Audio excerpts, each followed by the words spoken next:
In the middle of the ocean, a woman's body falls into the water, floating for a few seconds before her eyes open in panic. Suddenly Brandon wakes up and realizes it was a nightmare.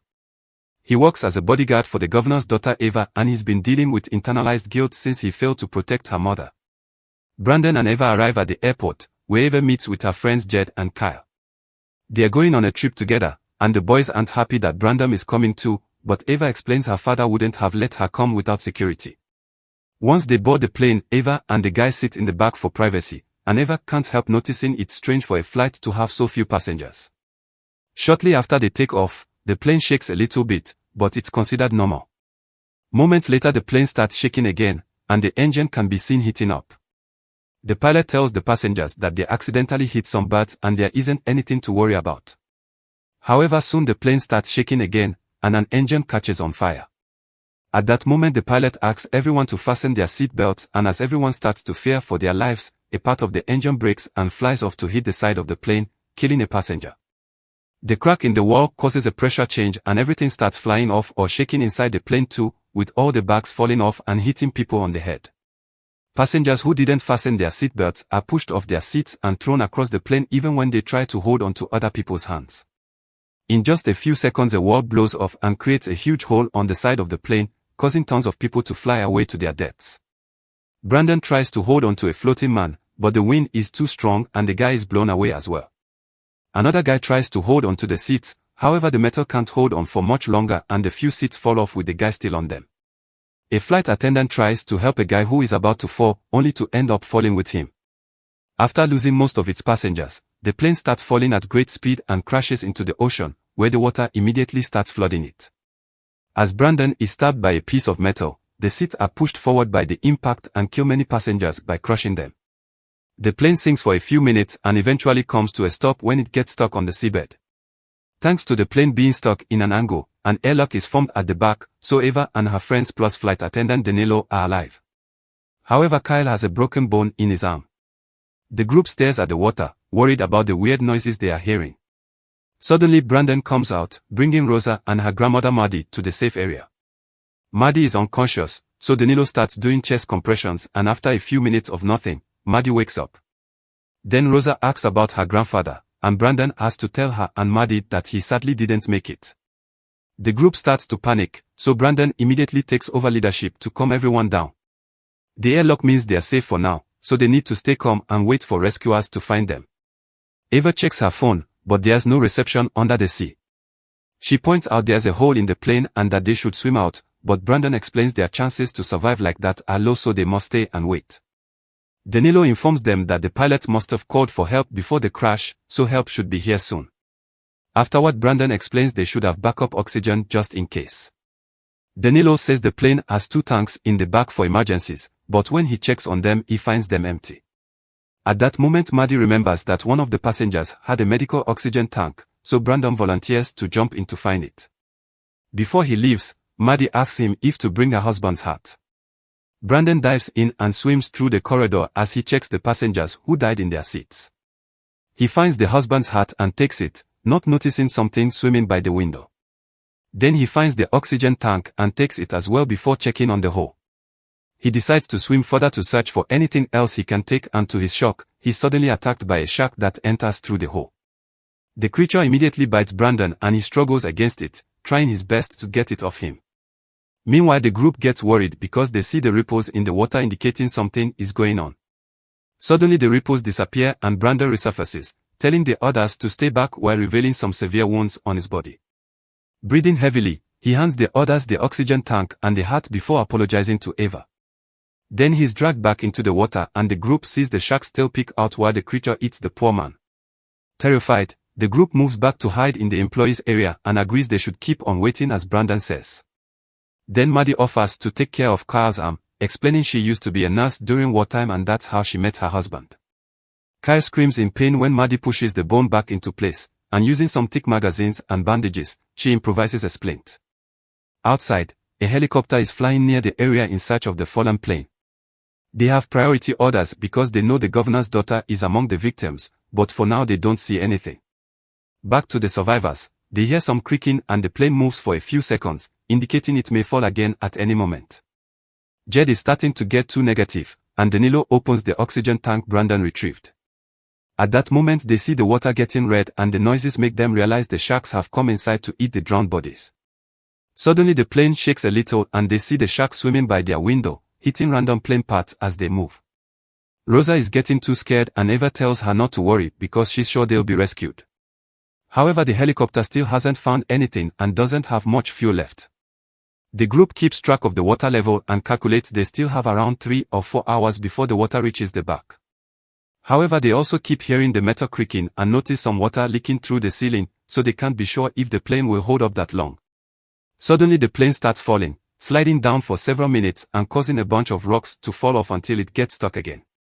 Thankfully the group holds on and nobody gets hurt, but this new angle is causing the water level inside the plane to rise faster.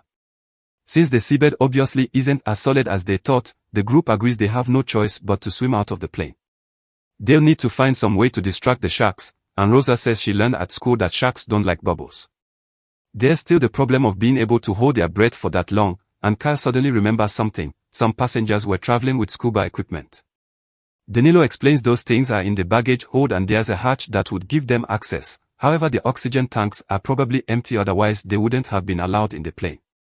Eva thinks the rest of the scuba equipment could still be useful, but Jed is too pessimistic, so Eva pretends she needs to pee and hides in the bathroom, where she has a breakdown as she hears the plane creak.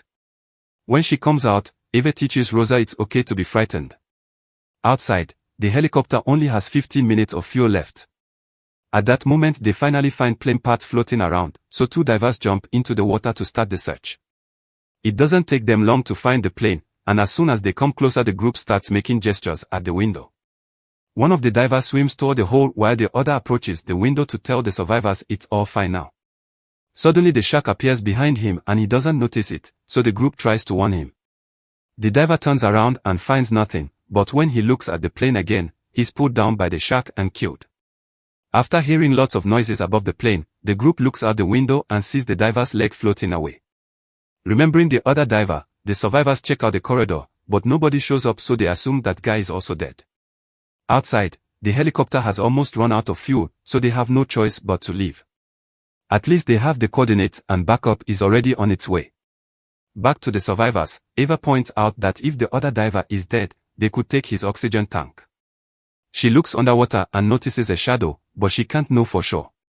Jed tries to get a closer look by standing on the seats, only to slip and fall into the water. The group worries because they can't see him, but he then surfaces laughing because he had been pranking them. However, he doesn't come out in time and the shark soon finds him, catching with his toothy mouth. As Jed struggles against the shark's attack, the group comes closer to grab his arms and pull, managing to get Jed away from the shark and into safety. Unfortunately, they discover that Jed is missing a leg, so Maddie makes Rosa stand behind the curtain while she takes care of the wound. Using some seatbelts, Maddie makes a tourniquet to stop the bleeding, and Jed cries when he realizes he won't be able to participate in any more triathlons. Still determined to get out of there, Eva volunteers to go search for the scuba equipment. Danilo opens the hatch and they discover the baggage hold is also flooded, but Eva dives in anyway. With a flare, she looks around the area, unaware that something else is swimming behind the bags. Eventually she finds the scuba equipment, only to suddenly be startled by an octopus at the same time the flare goes out. The others begin getting worried when they see no more light, but thankfully soon Eva returns with the equipment. The group opens the bags to find diving suits and masks, but there are only 4. At that moment they hear something hitting the plane and rush to check the window, but no diver is around, so it must have been a shark. By the time they turn around again, Jed is already dead. A desperate Eva tries to do chest compressions, but Maddie pulls her back, making her see the truth. Suddenly the plane slides down again, but this time it stops quickly because the cockpit breaks and acts as an anchor. Water is rising faster, so they need to get out fast. Remembering Rosa's fun fact, they plan to use the small oxygen canisters from the emergency masks to blow bubbles at the sharks. There's still the matter of swimming such a distance, and Kyle breaks down, confessing a childhood accident that left him traumatized and made him a bad swimmer. However, with Eva and Rosa supporting words, he agrees to try. Then Eva gathers all the oxygen masks she can find without going too deep into the water. The sharks are still hitting the plane, and the ceiling is starting to crack. The group starts changing and Maddie volunteers to be the one without a suit because at her age, she would only slow everyone down anyway. After saying a final goodbye to Jed, the survivors get in the water, noticing the plane is slowly starting to slide down again. Suddenly the cockpit finishes breaking and falls into the abyss, meaning the plane will fall soon as well. Maddie asks Eva to go first and take Rosa with her. The girls start swimming through the corridor only to find it blocked by a shark, so they immediately open an oxygen canister to scare it away. Once the way is cleared, they keep on moving, and soon Kyle and Danilo also join them. Maddie watches the young people go as the water rises inside the plane and knows she won't be able to make it, so she stays back and waits to be reunited with her husband. At that moment Kyle panics and swims back to put his head out in the small pocket of air left. Danilo tries going back for him, but suddenly a shark comes out of the baggage hold and attacks Kyle, eating him in seconds. A terrified Danilo swims to meet with Rosa and Eva, who find the dead diver and take his tank so they can fill up their lungs. Then Eva sends Rosa and Danilo through the hole with the tank, but when she is about to leave too, a shark blocks her way. Eva swims back and freezes, so the shark swims inside without noticing her. However, her tail smacks off her mask. Then Eva discovers more sharks are coming through the hole, so she starts swimming toward the front. At that moment the plane starts falling faster and the water pressure keeps her from moving, but luckily Eva holds onto the seat and pushes through, managing to leave through the front hole right before the plane falls into the abyss. Now Eva can start swimming to the surface, however she soon runs out of air and passes out.